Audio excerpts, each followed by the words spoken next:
Alright, so in this video I'll be covering everything that you need to know for Anime Showdown's releasing today. So the first thing to state is that the game is actually releasing at 9:50 p.m. Eastern. Now, if you want to see when this game is releasing in your time, you can actually just go inside the Anime Showdown Discord server and actually just click the link, and that is the time where it will have till this like counting down. But if you also want to see the specific time for your time zone, you can come inside your Google bar and you can just search up 9:50 p.m. Eastern to your own time zone, and you'll be able to find out which time. I tried to do it for all of them, but I can't find a like time conversion calculator that says it for every single time zone. So moving on from that, the first thing I'll be covering inside Anime Showdown is actually something that's pretty new to anime fighting game, and this feature is actually going to be your mouse tool. Now, when you're inside this game, to use your mouse tool, it's pretty self-explanatory. All you have to do is just right click on your mouse, and what this allows you to do is do like a heavy hit that would block break the dummy. So as you can see, if you just click it, it will charge up your hand white, which causes you to swing and block break the dummy. And there's also another variation of this, where if you jump inside the air and press M2, it causes you to do a downward kick. And with this downward kick, it actually allows you to combo extend, or should I say combo start up. It kind of allows you to do both, but it also does guard break the enemy. And keep in mind, both of these skills are perfect blockable. So if you was to use this and it was to get perfect block, the enemy would simply just cancel your skill and the enemy would take no damage. Perfect blocking inside this game, it doesn't stun you, or it doesn't like stun the enemy if you block it. All perfect blocking does is make it so that you don't take the damage of the skill and the skill goes away. And while on the topic of things actually block breaking inside this game, some things that also block break is going to be your character skills. Now, I can't show you it for every single character, so I do suggest that you come in game and try some out for your stuff. But certain skills on characters actually block break dummies too. So just like what you're showing right here. As you can see, Naruto's Rasengan actually blocks breaks dummies. And this is just for Naruto, so if you try it out with the character that you're playing, you'll also be able to see what things block break and what things don't block break. Now, another main factor of this game that you're going to want to get down early is that your skills actually take from your move bar. So, what your move bar is that blue bar at the top of your screen, right under your purple bar, which is your awakening bar. And your move bar, I mean, it's pretty self-explanatory. As you can see, each time I use a skill with Naruto, my move bar goes down. And I need this move bar to be able to use skills, because if I was to click a skill without having the move bar, I wouldn't be able to use the skill. Now, to regain the move bar, you actually have to hold C to charge. There's two ways to regain it.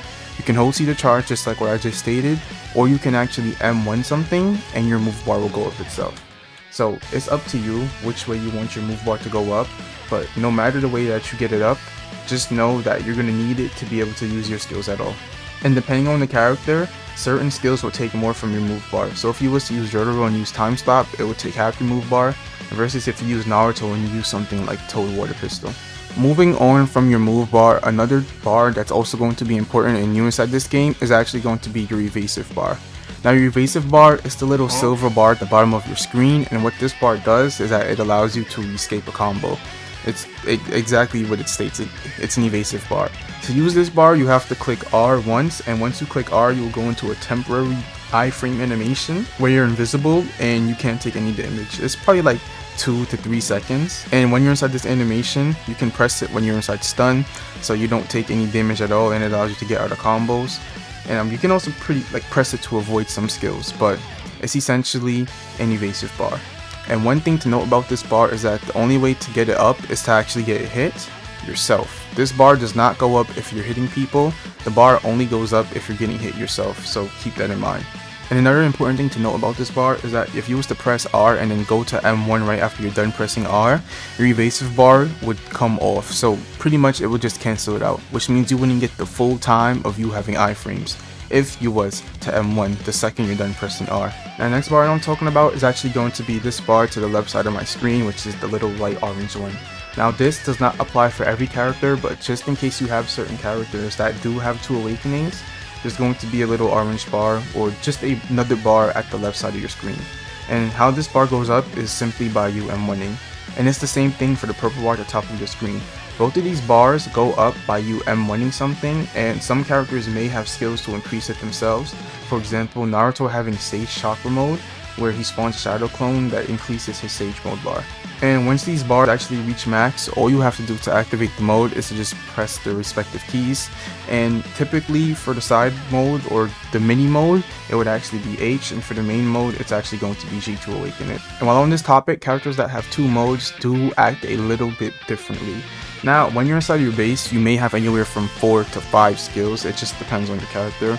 But characters that have 2 modes, well, specifically Naruto in this case, it's like, depending on which mode you go, it would tie into what your final mode would look like. And your final mode is being G, your mode that actually... However, what I will say at the start is that characters that have 2 modes, if you go your H mode, you will actually heal 20% of your HP. So it's like a quick little reliable health boost, and just like any other game, when you go in mode, your skills change. So if I was to go my temporary mode with Naruto, or I mean my mini mode, all of my skills would change and I would simply just get different skills.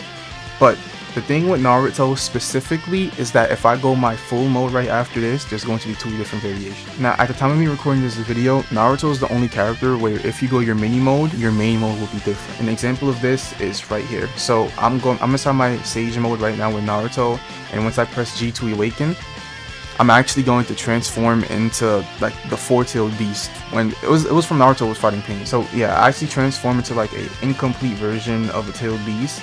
And now the Naruto, like, this doesn't apply to every character with mini mode or that goes inside this. This is just strictly for Naruto, but I actually lower myself inside this mode, my HP, but it does have its upsides. So yeah, some characters possibly inside the future, like their mode or their mini mode would just tie into their main mode, and it's actually a pretty cool feature. However, with Naruto and every other character right now that has a mini mode and a full mode, once you go your full awakening, it's actually going to fully heal you.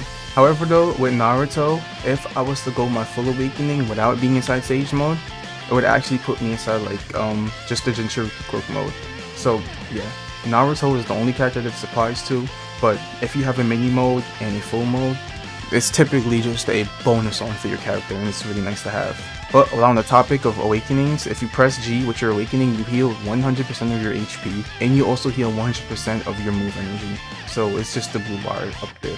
Now, moving on to M1s inside this game, there's going to be different variations of M1s depending on what you do with your character. So we all know like the basic M1 combo. This is what happens if you just click your mouse 5 times.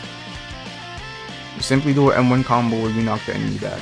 And now this is what happens if you click 3 times and start holding space midway through.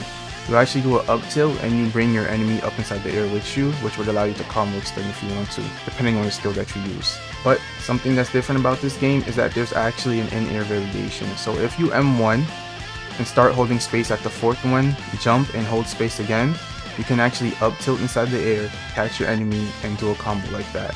So I'll say it again, you have to M1 4 times and then start holding space, then you jump while holding space, grab your enemy and continue M1ing.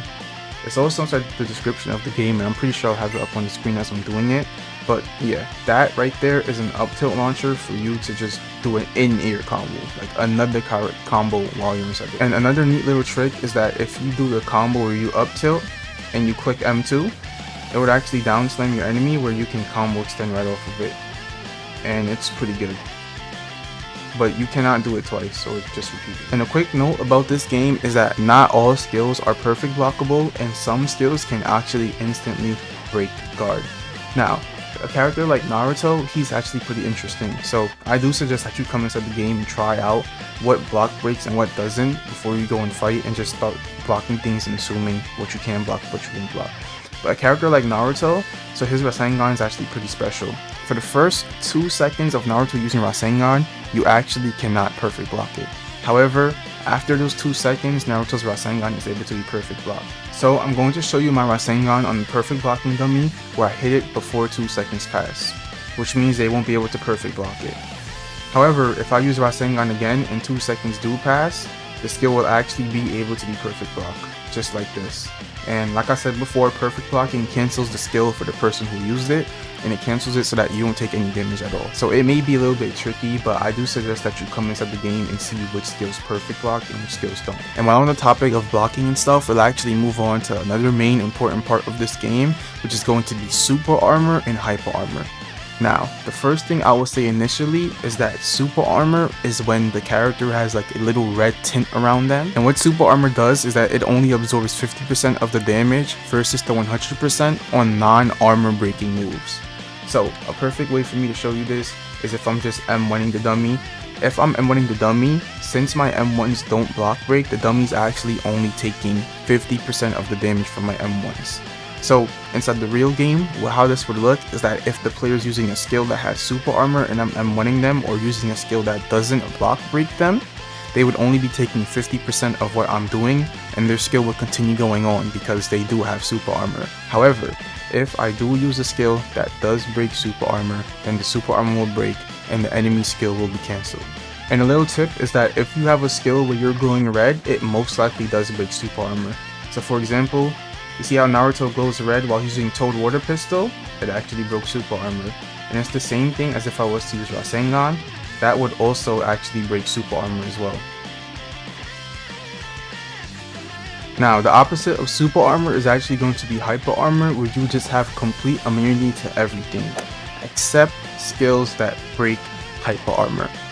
And it's kind of just like super armor. Skills that break hyper armor are going to be skills where you're kind of printed out purple. So an example of this would be me using Rasen Shuriken. Right before I use it, I actually have like a faint little purple glow, and once I use it, it's actually going to break it. Now, even though I did say skills that are painted purple, some skills that are also red, so we basically have super armor, actually would break hyper armor too. I don't know exactly every skill, so I do recommend that you come inside the game and test which skills break super armor and hyper armor with your character. Just that some skills, and it's a lot less than super armor, actually do break hyper armor. And with hyper armor, you actually have complete immunity to things that don't break you. So if I M1 this hyper armor dummy, the hyper armor dummy is taking no damage whatsoever. Even if I do an M2, it's taking no damage whatsoever. And the only way for me to hurt this dummy is if I use a skill that would actually go through hyper armor. So for example, I use Planetary Rasengan. It goes through hyper armor and it breaks the dummy's hyper armor. And that pretty much sums up everything that you need to know about Anime Showdown when it's releasing. Now, I'll also have the characters playing up on the screen, so you can see every character that's coming. The creator of the game also said it inside the announcements. But yeah, this game is releasing today, and let me know who you plan on using inside the comments. I'm definitely playing Joro. He's my personal favorite character. I've been uploading videos and stuff on him, and I'll leave a link to that video popping up now if you want to see it too. But yeah, let me know what you think about Anime Showdown. I hope that the wait was worth it. I do think it will be a really good game, and once there's more characters down the line, it will be very, very good game, because there obviously is like a lot of quality and time put into these characters. So it's also really nice to see this, because 2023 is definitely going to be a pretty jam-packed year for Roblox games. However, like I said before, if you enjoyed this video, feel free to like and subscribe, and outside of that, I appreciate you watching, and thank you.